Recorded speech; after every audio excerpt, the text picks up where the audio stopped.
Zoom. Tamam. Thank you. Good evening, esteemed colleagues, students, and our distinguished guests. Welcome to the annual Walter Andrews Memorial Lecture. We gather here today not only to honor the legacy of a truly remarkable individual, but also to delve deeper into the realms of knowledge and insight that Walter Andrews so passionately explored throughout his distinguished career. One of the shining lights in our field, Walter Andrews was a visionary, a pioneer who pushed the boundaries of understanding in his field. His work has left an indelible mark on our community and continues to inspire a new generation of academicians and students. His path-breaking work brought literature and theory together in important ways that gave the field vigor and new life. His legacy lives on in his former students around the world who continue to research, teach, and write in his light. Through his teaching and research, Walter Andrews has significantly influenced the field of Turkish and Ottoman studies.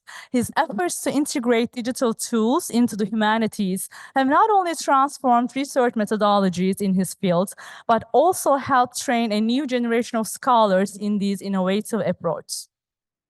By promoting both the scholarly study and public understanding of Ottoman poetry, Walter Andrews has contributed to a deeper appreciation of the Ottoman intellectual heritage in the academic community and beyond. Most of his colleagues and students agree without a doubt that he was a brilliant scholar and a good friend.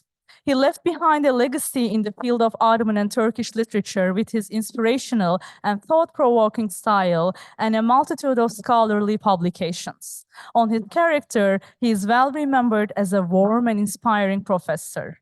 Loved by all, he was truly dedicated to his students and his job. Many scholars who have known him have been inspired by his scholarship, especially in the area of Ottoman Turkish literature. Those who have worked with Walter or who did their postgraduate studies under his supervision will always remember him as a loving and caring professor. Diligent and trustworthy, he would make sure that all tasks given to him are managed well. He was willing to spend extra hours and even walked an extra mile with his students in their journey to complete their studies. In the collaboration of research projects, many of us will always treasure the moments of delightful discussions. We will pass on the legacy by telling others stories about this wonderful professor that we have once met. Today, we are here to celebrate Walter's life's work and the profound impact he has made on us all. We are very privileged today to have with us Professor Dr. Didem Havliog from Duke University, a leading figure in the Ottoman and Turkish literature and a longtime colleague and student of Walter. Dr. Havliog will share insights on women's ways of reconstructing themselves through writing and how they challenge and regenerate discursive practices in history. Dr. Havliog worked with Professor Selim Kuru and Walter Andrews at the University of Washington. So I will let Selim make the detailed, longer introduction of our guest speaker tonight. But before I leave the floor, I just want to take this moment to express our gratitude to the Andrews family, our department chair, Naomi Sokolov, Professor Selim Kuru, and our guest speaker, Professor Didem Havliog, and all of you here today. Your presence underscores the significance of Walter's legacy and the ongoing importance of this lecture series in fostering academic and professional excellence. As we proceed with today's lecture, let us carry forward the spirit of inquiry and dedication that Walter exemplified. Let this event not only be a tribute to his memory, but also a contribution of his quest for knowledge and understanding. Thank you.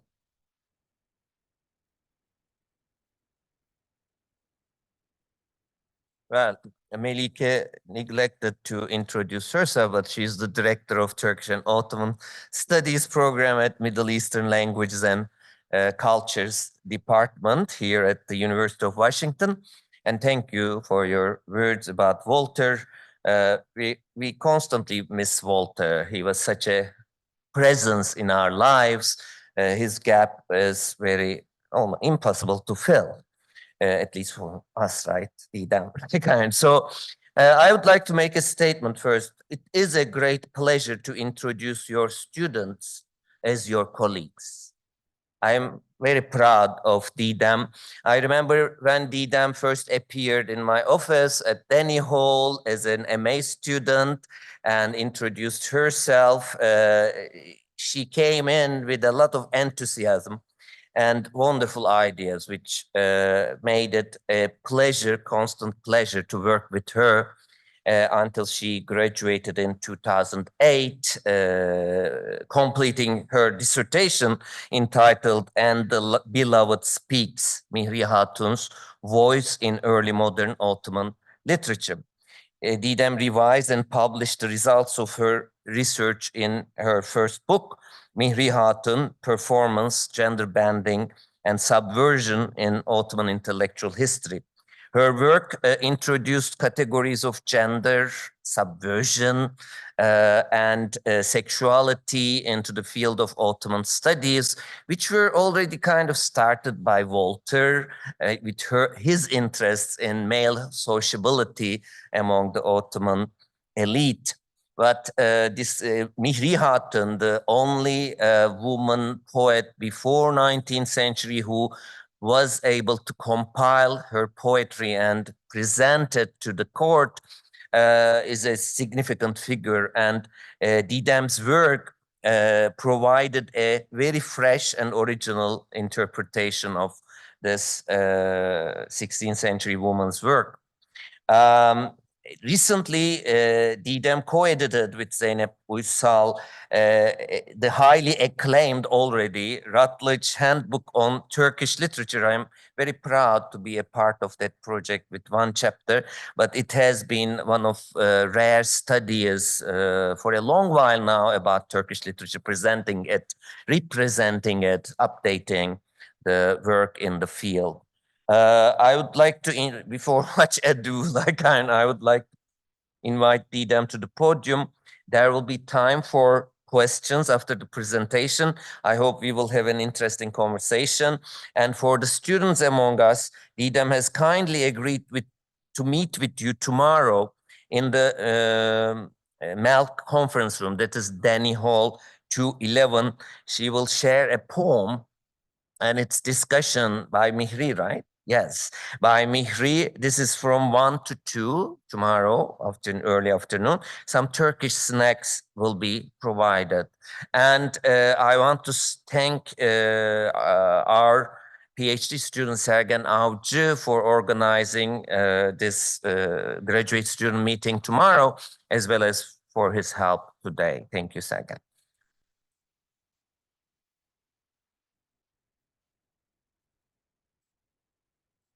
Well, it's also a privilege to be introduced by your advisor. I mean, it's happened before, and actually, I'm very lucky that my advisor became my colleague. We continue working together. When I was introducing him in another context, I said he was my advisor, but now he's my friend, and so this is. I mean, coming back here is such a interesting moment in my career. This is my academic family.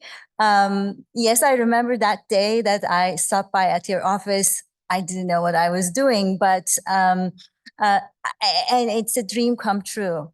Basically, I met with Walter in Turkey when he was visiting Bilkent.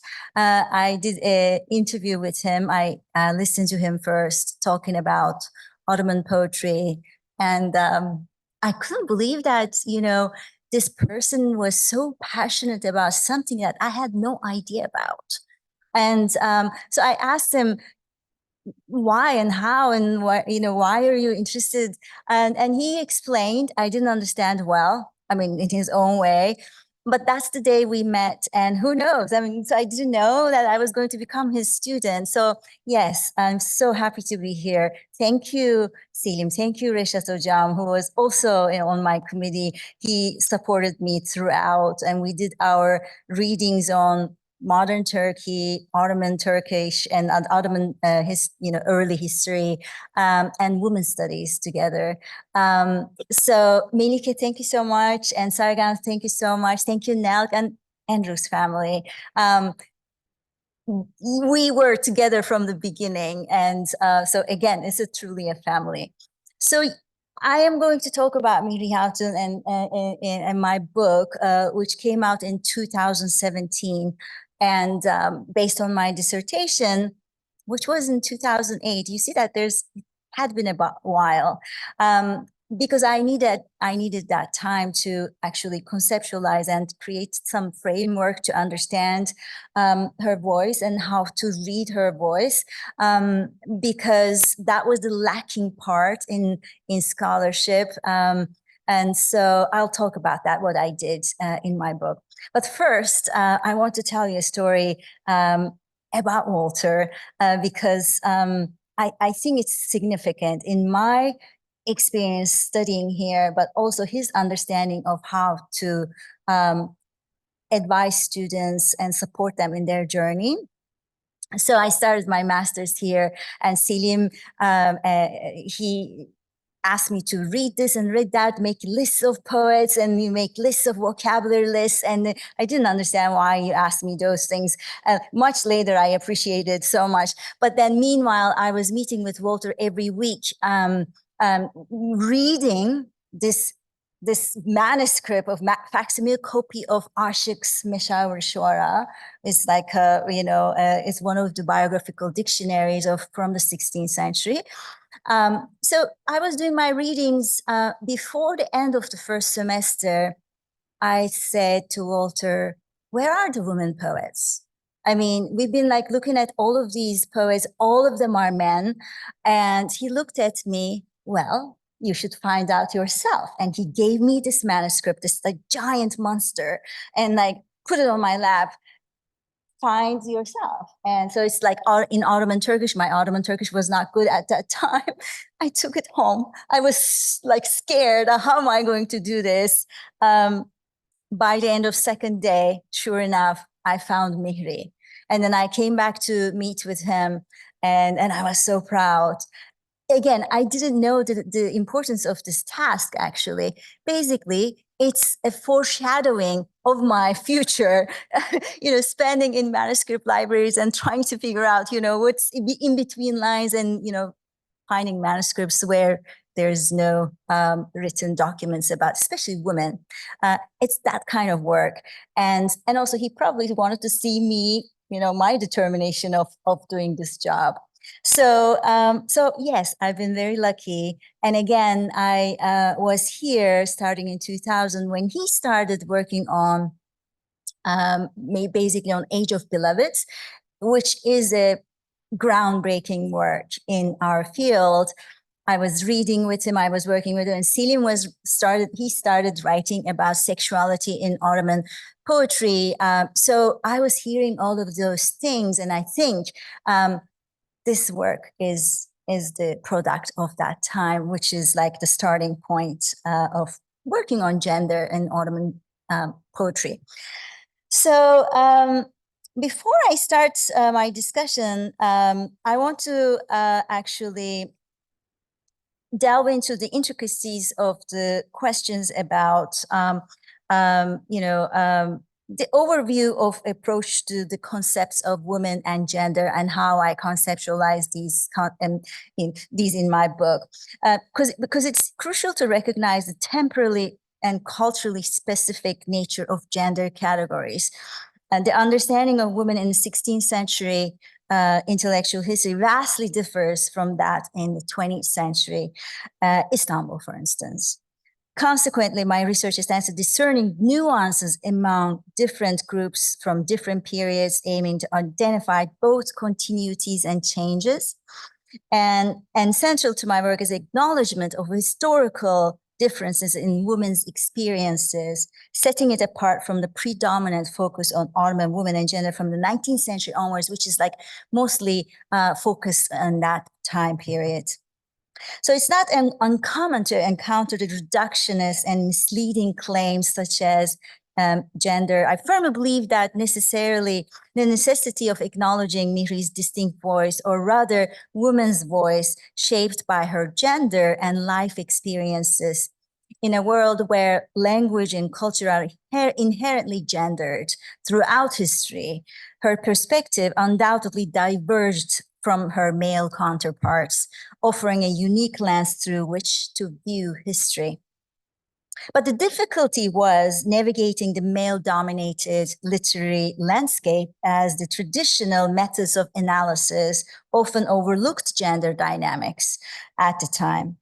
And so when I started working here, we started looking at the language specifically, and I was working at Ottoman Archive Project here. I was an RA for 5 years. This is the beginning time of the digital humanities, and Walter was leading this project as well. So again, even there, like we were looking at every single word, why she uses this word as opposed to other poets.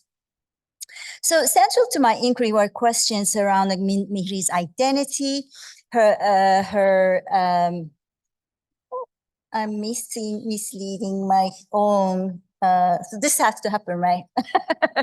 And so I was curious about who she is and how she raised her voice, and all of those things were actually, made her different from her contemporaries. The primary conclusion drawn from my research on Mihri Houghton is the assertion that gender within early modern aesthetics and Ottoman intellectual circles is inherently performative. Drawing upon Judith Butler's concept of performativity, which recognizes the historical process of stylized acts that construct men and women as social entities. That masculinity and femininity are both part of this performance, unattached to specific genders. In various contexts, individuals may embody traits traditionally associated with either biological sex. And within this framework, anything outside these expectations from the assigned gender roles, such as man acting feminine, woman acting masculine, are subversive and bending the gender construction.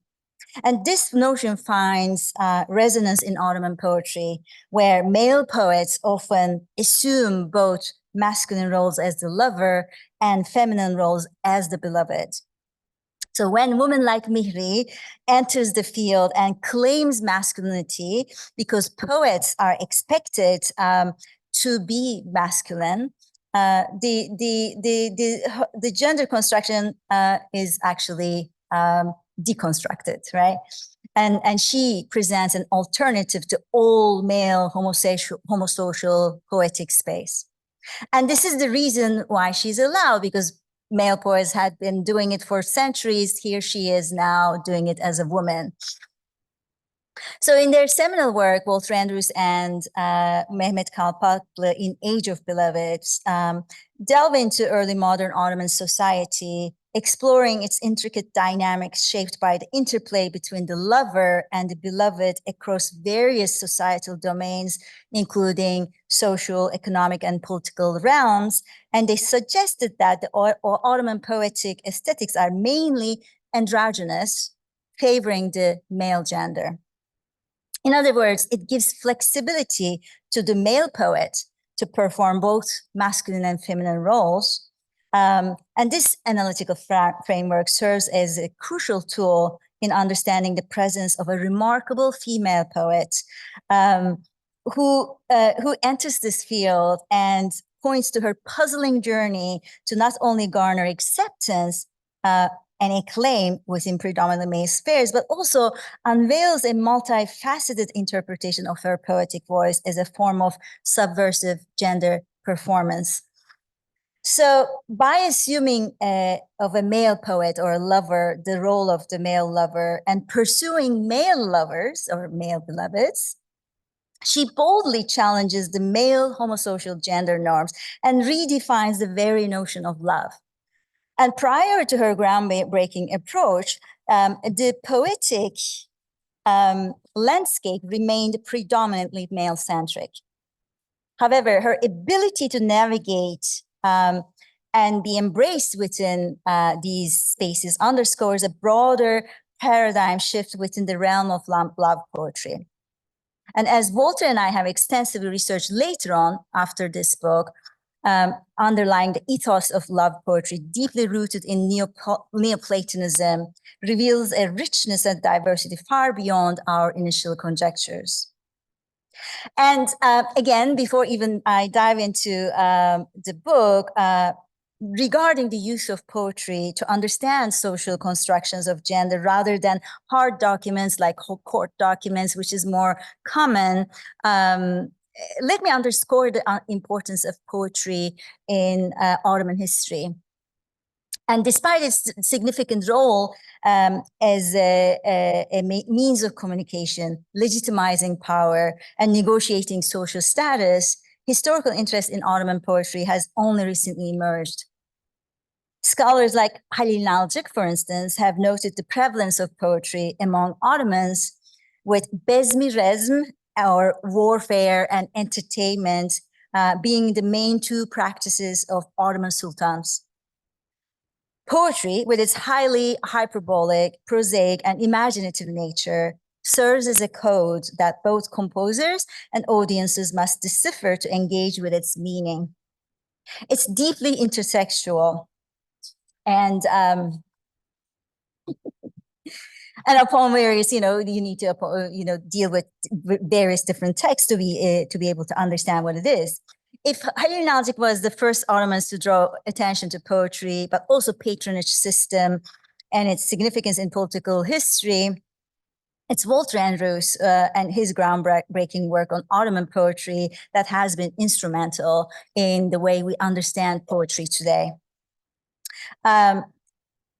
Recently, when I was editing, which Selim mentioned, the handbook on Turkish literature, Walter was writing an article in there, and the title of that article was "The Big Picture." Unfortunately, he couldn't finish that article, but from the drafts he sent me, here he was saying, I quote, "There's copious evidence that poetry is extremely important to the Ottomans. Nearly all social events and ceremonies featured poetry. The Mejlis, a salon and cultured conversation, was a and perhaps the primary venue for social networking.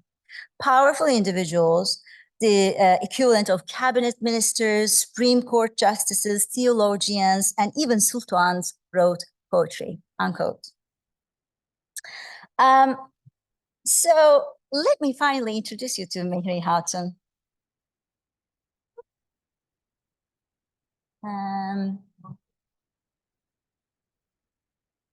Like this one. No.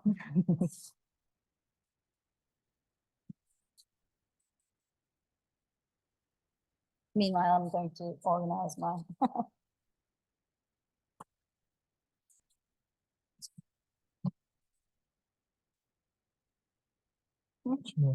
Buna da basınca gitmen lazım. Öyle mi?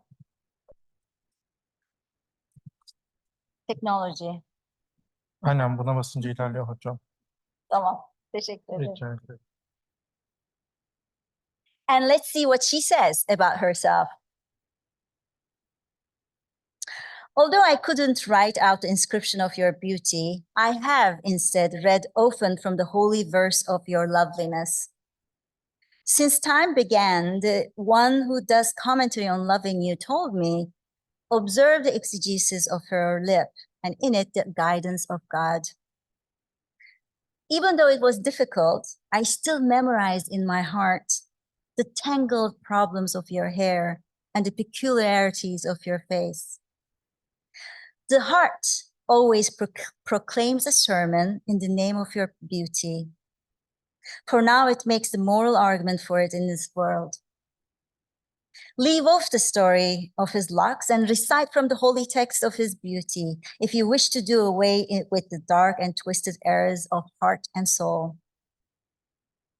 May God grant that one day I might see the beloved giving up tyranny and ending his oppression. He shoos me away like a dog, detains the rival with kisses. See the concern he shows to him and the kind politeness shown to me. Oh, my Lord, when his monarch oppresses a person, to whose gate can he go and make his complaint?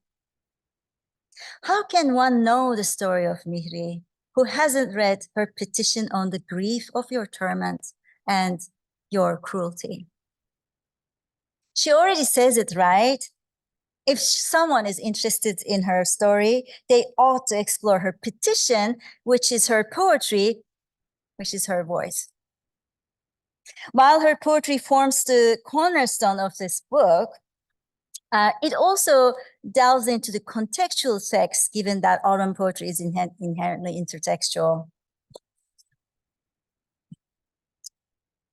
She lived between 1460 and 1515, and these dates I reconstructed in my research based on her associations with prominent men. Otherwise, such details are elusive. Hailing from Amasya, a city steeped in cultural significance during her lifetime, Mihri emerged from a privileged background, with all male members of her family being intellectuals, poets, and halveti sheikhs.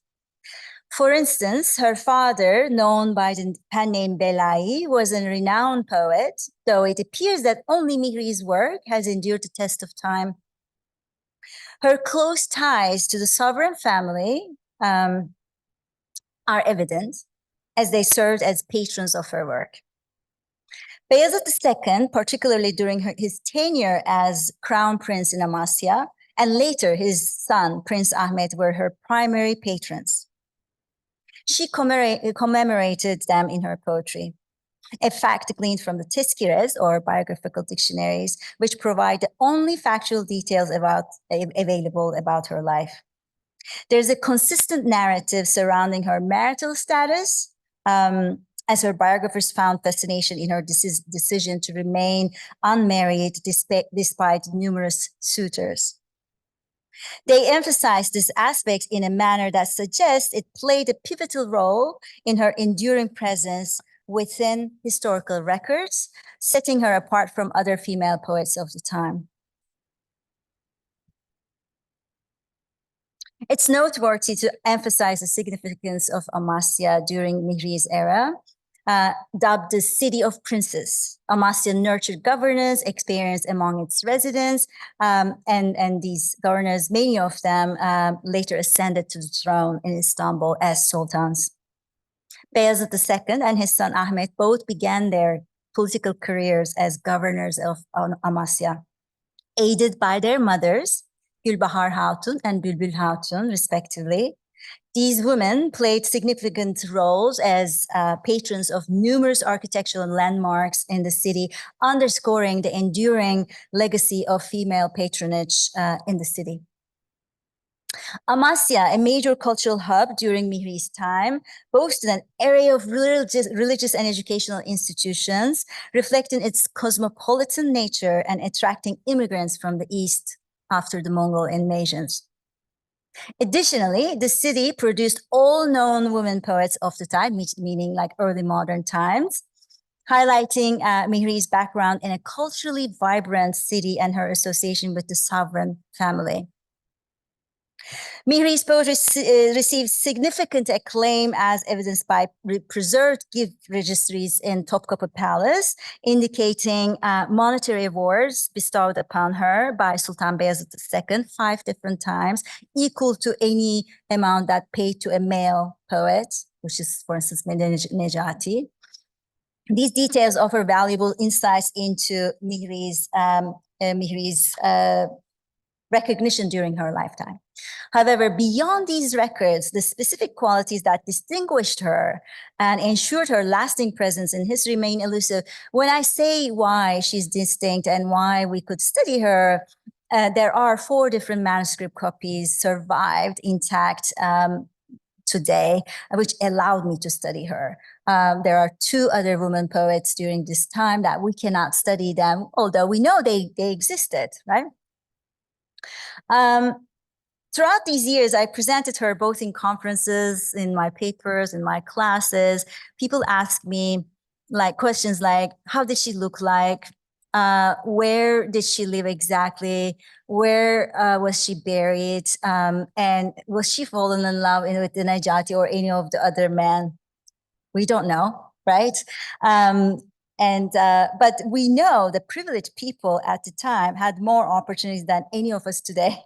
Specifically for Mihri, coming from an intellectual Sufi order, Halveti path, proves that she might as well be educated there.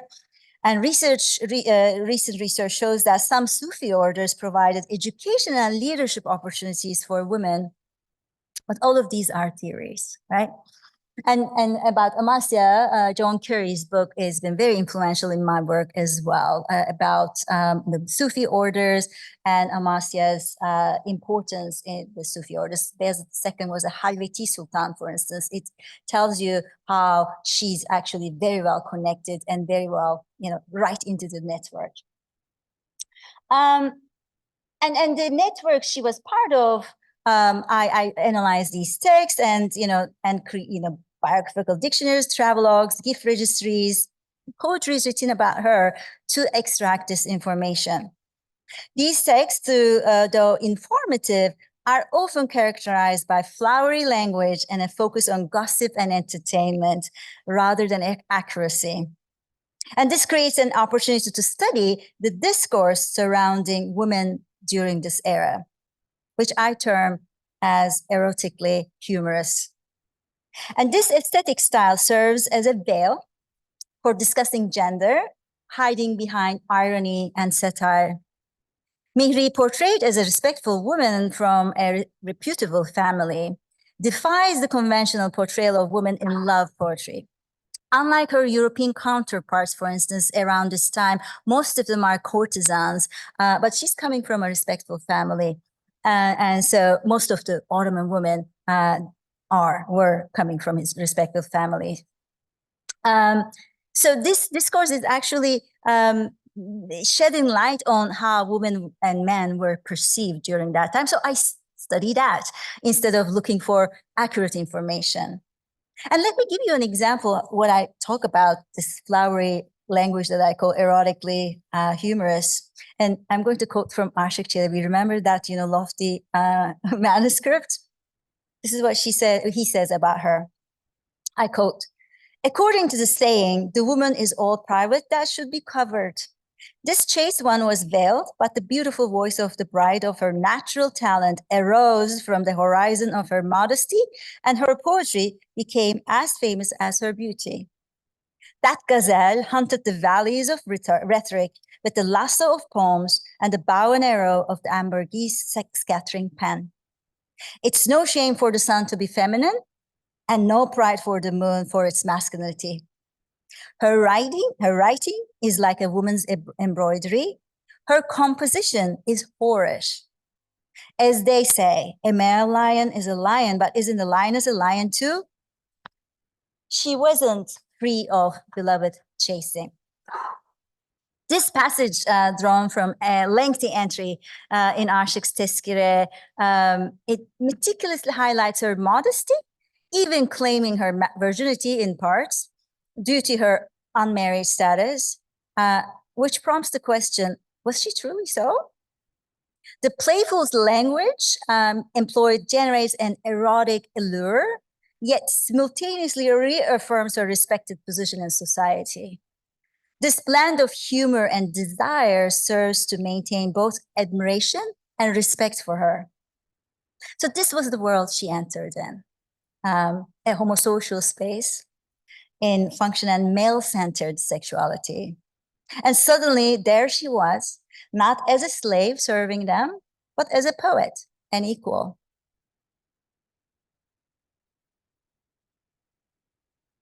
This is one of the from one of the manuscript copies of her poetry collection. So the second part in the book, I studied the challenges she faced in this male-dominated poetic discourse. And I approached this issue by examining two aspects, both first physical, and the second is aesthetic. Because firstly, I explored her navigation in the Mejlis culture. Mejlis is the salon or the court culture that this kind of poetry came out. And scrutinizing the interplay of space and gender dynamics. Well, I'm not going to talk about this today, but briefly, I interrogated the conventional understanding of gender-segregated spaces in Islamic cultures. How could Mihri participate in such spaces if they were strictly segregated? I posited that elite culture, particularly provincial elite culture, must have operated under different rules, enabling her inclusion in these spaces despite societal norms. Amasya, at that specific time, stood as a unique environment where women could engage not only in intellectual pursuits, but also in political and social spheres. While Amasya was a unique place at the time, the poetic discourse was exclusively fixed with male-centered traditions. In other words, composing poetry, existing in the literary circles, and surviving through a test of time were the true challenges which she had to overcome. Now I'd like to discuss how her intervention and strategies of survival in the male-dominated process happened, or how I read it. How is this poetic discourse male-centered, first of all? Let's look at one of the examples that I could talk about today. Nejati is one of her contemporaries, and you know, a little bit older than her, but he is one of the very celebrated poets of the time. His life stands as a quintessential success story, starting from humble origins as a slave and rising to become the Sultan of poets. That's what he was called. He held various esteemed positions within the Topkapı Palace, and including serving as a boon companion to Sultan Mehmet II, showcasing his remarkable journey from adversity to acclaim. So basically, he's the main figure who, or what can a male poet do, right? So that's why we're looking at his poetry. He says, Nejati, aren't you a man? Don't give in to this world. While that the world is a woman, in such form, it never submits to a man. Hands off if you have divorced the woman of this world. Oh, Nejati, a person should be a man of his word. It's not coming out from the translation, but the world is a woman in the language, right? So the woman of this world. There are numerous parallel poems Mihri wrote to Nejati, and there is a good reason why she picked him to compare herself to, right? However, this couplet that I'm going to read captures her intention not only to rival him in the poetic arena, but also her approach to navigating the expectation placed upon poets to embody masculinity. Sorry. Okay. They say your rival boasts and says, I'll kill her one day. If he's a man, let him come. I'll show manliness to that unmanly coward. Erlik, which I translated here as manliness, emerges as a sought-after quality among poets. It embodies courage, bravery, serving as a resistance against mundane aspects of the world, which is personified as a woman. A poet must exhibit bravery not only in resisting worldly temptations, which are all characterized as women's, which is nefs, right? Nefs is something you need to resist, and which is a female word, by the way. But also in challenging the ultra-religious values of the time. So poet's job is resisting all of those. So you see that how she is playing the role of the poet as a manly poet, but not using a male pseudonym, by the way. Still, you know, she's using her own name, but acts like a poet. That's, you know, that's very interesting, I think. So I will talk about one of her poems, a significant one from her poetic collection. And this is quoted many times in biographical dictionaries. And it's titled Tazaruname.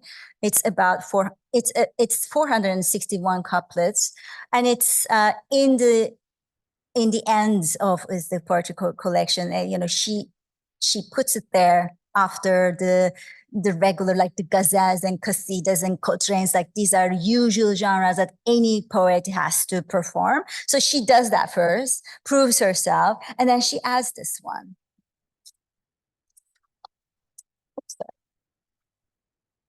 Since they say women lack reason, all their words should be excused. But as for Mihri, her well-wisher's supposition, as well as what an intelligent person would say, is this: a capable woman is much better than 1,000 incapable men. A clear-headed woman is much better than 1,000 muddle-headed men. So in her poetry collection, this appears in the end, right?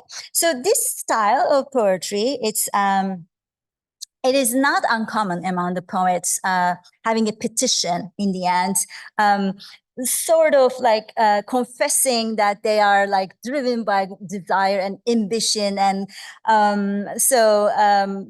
it's a clever manipulation of language and concepts, suggesting while they may have been perceived as sinners for delving into worldly pursuits, because poetry is a worldly pursuit, ultimately their choice to become poets has resulted that in the creation of it's you know, now we can read them. So they actually say I am sorry I did this, but at the same time, yes, I did it, right? So it's a very common form used by other poets too. So she follows in the footsteps of the male poets, but adds a twist by incorporating her gender into work here. So what initially appears to be an appeal is in fact a declaration of gender equality. Despite potentially transgressing societal norms by engaging in poetry, she also demonstrates that as a woman, she's capable of being as skilled a poet as any man.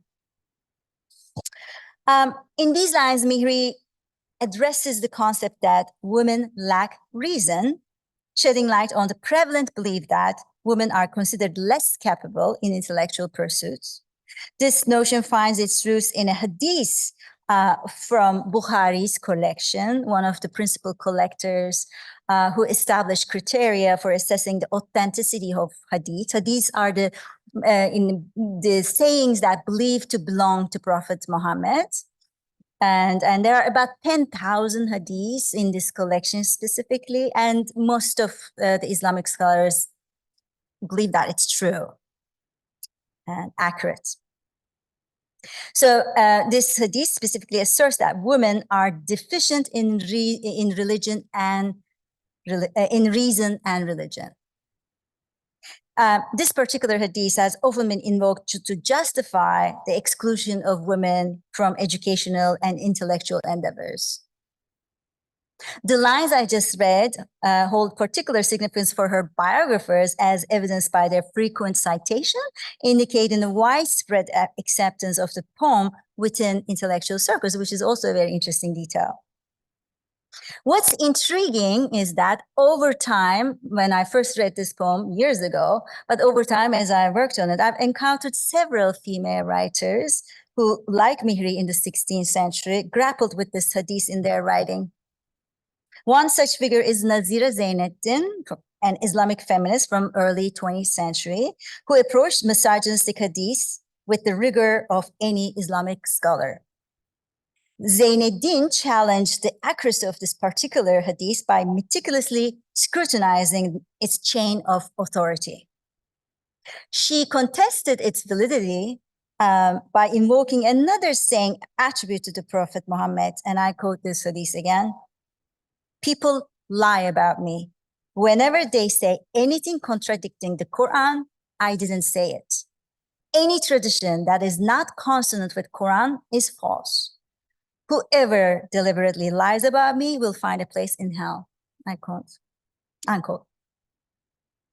Zeyneddin inherited from her father the art of engaging in debates with religious authorities regarding women's issues.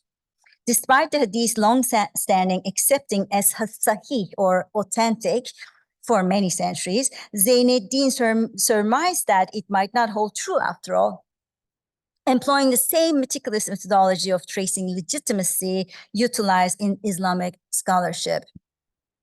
For Zeyneddin, this hadith contradicts other sayings attributed to Prophet, the teachings of the Quran, which she views as the sole true authorities. Roughly 4 centuries prior to Zeyneddin, Mihri confronted the same hadith, employing a different line of authority and referring to another canonical poet as evidence. She incorporates the line, "A capable woman is much better than 1,000 capable men," drawing from renowned Persian poet Sana'i, who said, "A good woman is much better than 1,000 men." By referencing a canonical poet, especially a Persian one around this time, she not only presents a compelling argument, but also demonstrates that the depth of her education and mastery of poetry is evident, right? What these lines suggest that intelligence is not inherently tied to one's gender. As a woman who presents clear arguments, she adeptly reinforces her points by saying it and recite it over and over again in the biographical dictionaries. When I saw it, I felt, wow, how is this happening? And then I realized, oh, there's something here that everybody else, all the biographical dictionaries around 16th century found it very important. So, and then let me give you one more example from around her time, Aisha Hubbi Hatun, for instance. Just a little bit later, right? What she says here is very similar in the way it sounds. Being feminine is no shame to the name of sun. Being masculine is no glory to the crescent moon. She refers to the feminine Arabic word shams for the sun and the masculine word, again, Arabic word kamar for the moon. So discourse advocating for equality between men and women persists, exemplified by the 16th century poet Jinani. Now I'm going to refer to another male poet.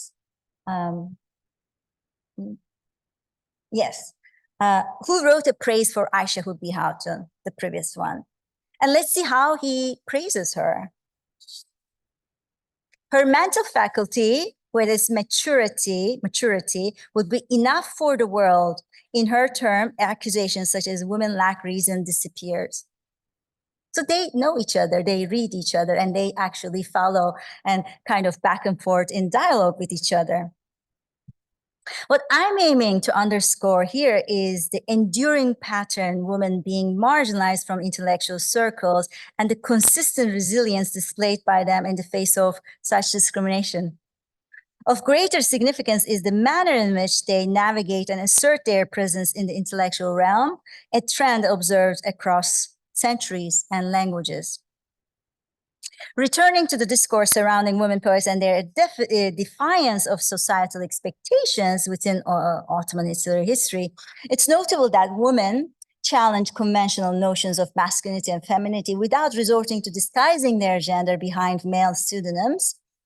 In fact, I found some male writers using female pseudonyms in the 19th century, which is another story. It's 19th century. I mean, people become more aware of their gender and playfully using different genders. And this is the time in 19th century, genres changed, short stories and novels became more common, right? But around in the early modern time, gender is quite fluid in this way. And so looking at it from a little bit back in time allows you to see that change, rather than starting in 19th century and seeing, oh, there's a woman poet, which is wonderful, but actually, it's been happening for centuries. To conclude, what do we learn from Mihri's story? First and foremost, women can be part of intellectual circles at any time in history. The Ottoman poetic aesthetic in particular allows them to not only exist, but also thrive. We know a total of 35 women poets in 600 years of literary history that we know of, and also hundreds and thousands, if not thousands, of male poets. which had been the reason to understand poetry as a male business. However, there's nothing wrong for a woman to be part of it, as we can see from Mihri's story and other women's stories. Women poets and writers have often been regarded by modern scholarship as exceptions or mere imitators of supposedly real male literature. And this perception stems from the fact that they were often fewer in number or their poems were seldom recorded. However, I have briefly demonstrated here the marginalized voice of a woman crystallizes the male-centric discourse and its gender structure, and setting her apart from male poets.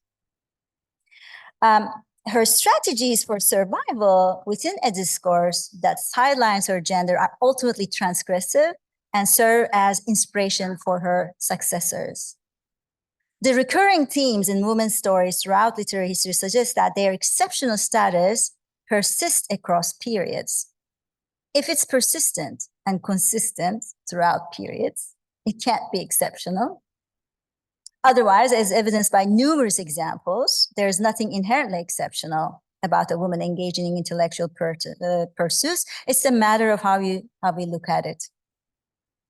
What we can infer is that instead of approaching the matter from a simplistic blanket perspective, assuming uniformity across all men and women based on their biological gender, it's crucial to examine specific nuances. Mihri's story teaches us that privilege often serves as a catalyst for women to be treated more equitably with men in early modern times, albeit with continued struggles. Secondly, not all male poets share the same trajectory. While some attain great success like Nejati and secure positions at the palace, many others do not. Thus, exploring the narrative of non-canonical male poets is essential as well. For example, Jinani, I quoted him here, who wrote to praise for Ayşe Hubita Hatun. It's important to look at these praise poems written for mothers, wives, and sisters of the sultans and other powerful men, and specifically written by lesser known poets, basically, seeking for recognition. These women facilitated their advancement, demonstrating the interconnectedness of the male and female experiences. And finally, the predominant historical documents are often written from the perspectives of powerful men. It's clear, and making it challenging for anyone outside this elite circle to be included in mainstream narratives. This phenomenon transcends the Ottoman context and holds true throughout history worldwide. Unearthing alternative histories requires significant time and dedication, especially amidst the ongoing existential crisis that we are having right now in humanities. Nonetheless, it's imperative to acknowledge that what is depicted in major histories is not exhaustive and cannot encapsulate the entirety of human experience. Mihri's narrative stands as a testament to the possibility of success, serving as a beacon for overlooked stories. Therefore, it's plausible that there exist numerous other examples waiting to be discovered, and I hope to see those new discoveries in the near future. Thank you.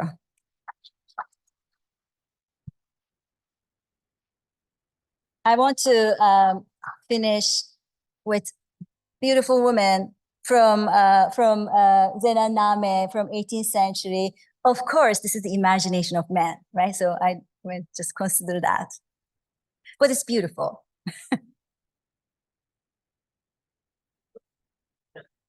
Sure, we can take questions, of course.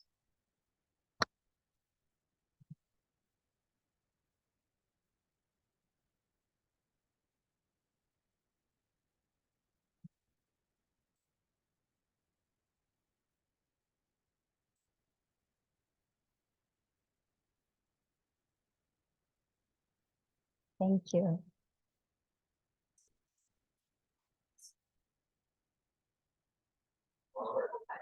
Evet, şöyle.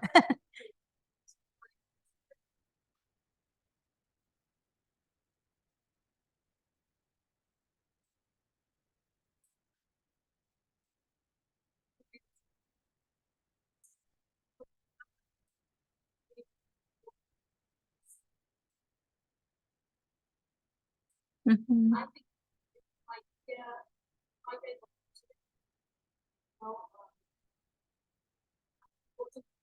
Mhm.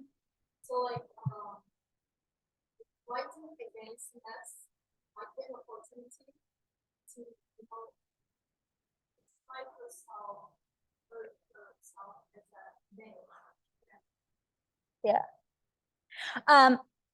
Thank you, Bishra. This is a very interesting question, and it's very important to look at the Sufi past and their involvement in poetry or like literary circles, because around this time, until the very end of Ottoman history, like in 20th century, Sufi orders play a very important role in the both political and social history. Actually, we know that almost all Ottoman sultans, for instance, they all belong to one Sufi order. Like, for instance, Bayezid II belonged to Halveti order, and that's why during his reign, Halvetis were very powerful, right? So it's not only poetry, but maybe we should just expand that horizon, that it's actually part of culture, and we cannot avoid to look at, right? So in terms of poetry, if you've studied a little bit of Ottoman poetry, Persian poetry, early modern, love Arabic poetry, there is clear connection between tasawwuf and Ottoman literature, right? Tasawwuf means the mystic understanding, specifically Anatolian mystic understanding of Islam, and the idea of self and the deity, or the one, and the comparison between the two. It's always in the backbone of poetry, right? So it's always that, back and forth, and the idea that they are both part of the one, right? So in the aesthetic, both intellectually or, in poetic, hyperbolic, prosaic way, there is a clear connection between the Sufi tradition and also, literature. So, being Halveti is one way of looking at it. It could be Mevlevi, it could be Bektashi. There are like number of paths, and probably it also allows women to enter into these fields from an intellectual perspective, right? Studying ancient texts and poetry, always part of it. Right, all these Sufis and mystics are involved in poetry. It's devotional poetry, it's ritual poetry, and it's part of not only entertainment circles but also their usual rituals. So there is this clear connection, and I think there is a room to explore this more, specifically in context of poetry. And seeing that, the woman's place in there, right? We know female mystics from early 12th century, 13th century. It allows women to be part of it, right? It allows, because the idea of even gender, but all the categories that we differentiate ourselves, the whole idea is bringing them all down, and actually everybody is the same, right? So even the gender difference is very fluid there, and I think it has to do with that idea of understanding of the worldview of Sufism, right? So yes, absolutely, there's a clear connection there, and there's so much room to explore more. For instance, what's difference from Halveti to from Bektashi, for instance, right? But yeah, I think it would, if you ask me to, there's definitely need to study the nefs, for instance, and the female expression of it. But at the same time, from the poems, probably it looks like something to resist, but at the same time, it's us. yes, I mean, you have to resist it, like the human side of you, but it's also accepting that it is part of us, right? So yeah, I mean, I think there's so much room to explore there. Thank you for your question. Sarga.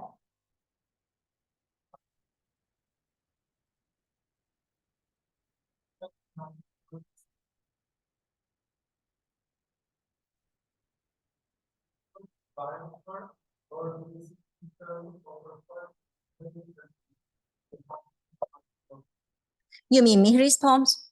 Yeah, this was one of the things I was very much interested, because again, like if there's a single example of somebody said, like Mihri wrote this kind of poetry, then it is exceptional, right? And it's, you know, yes, it's valuable, but what does it mean?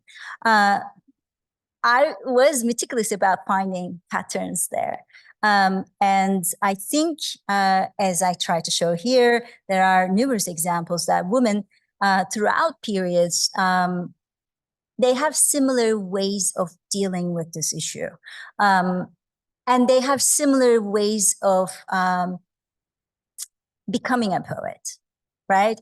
For instance, networking and having strong patrons and writing to you know, influential men, you know, mentioning their names in your poems.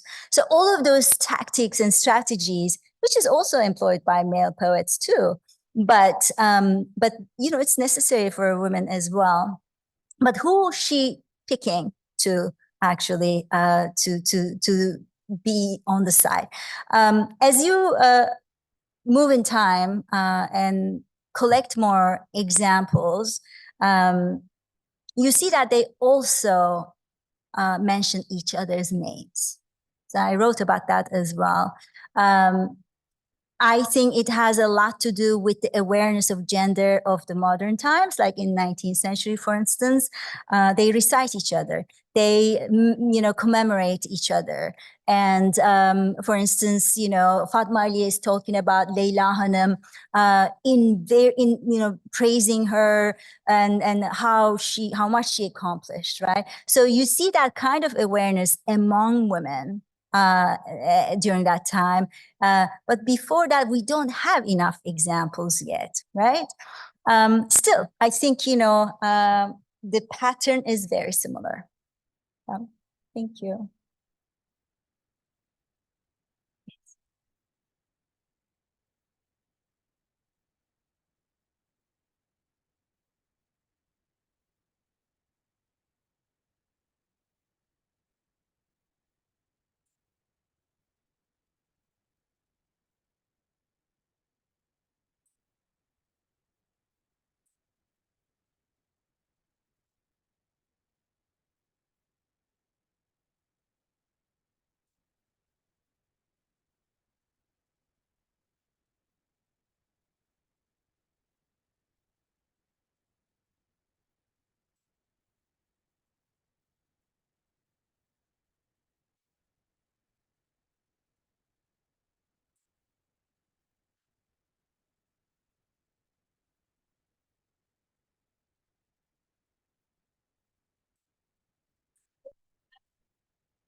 I mean, you know, not, you know, it's sometimes it's very clear, right? It's and I actually looked at this, you know, how many times this word arlik or, you know, related terms are used in male poets poems, and that's how I came up with the idea, and I saw that a lot, and because I mean, a poet has to be in the battlefield of poetry, right? And the action, the pursuit, the work itself requires bravery. Why? Because we are talking about a group of people have interest in the secular and also we can call worldly parts of life, right? Because I'm talking about love, I'm not talking about religious love, for instance. There are a lot of poems or poets wrote about, religious poetry, devotional poetry. I'm not talking about that. So this kind of poetry, I mean, it's like consistently appearing that requires bravery, right? They need to resist the maybe, mainstream culture around that time, because we're talking about an elite group of people. And we cannot assume that everybody enjoyed this kind of poetry, first of all, right? Because it's court culture. And so the poet has to resist to so many things, philosophically, to a human, temptations, nafs. And so in the society, the religious, maybe surroundings. So that's why it's a little bit different than we cannot say this kind of thing is happening every day on the street. I have no claim of such claims, right? So specifically, I'm talking about a court culture, and so they are artists, right? So they have to stick together and also become rival to each other. But that kind of behavior, like resistance to maybe the mundane of the everyday culture, is there, and they associate it with manliness, right?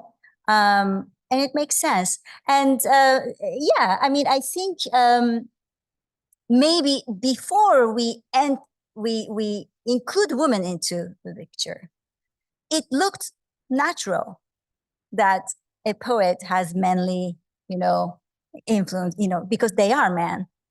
Once you include women, then you realize that, that's a problem, right? What is she going to do? And this is the interesting part. And I talk about this in the book, that because the aesthetic voice allows her to do this, right? Just like the male poet can be a feminine beloved. I mean, I believe that, that's why she's allowed to do this, right?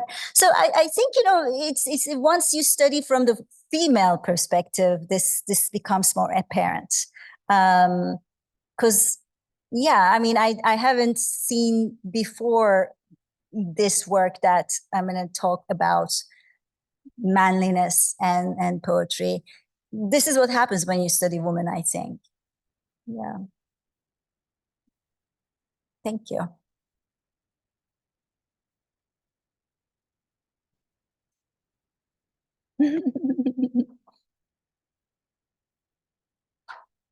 Thank you.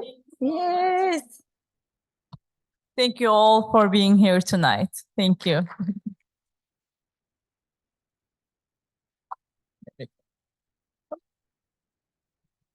Kapattım mı acaba?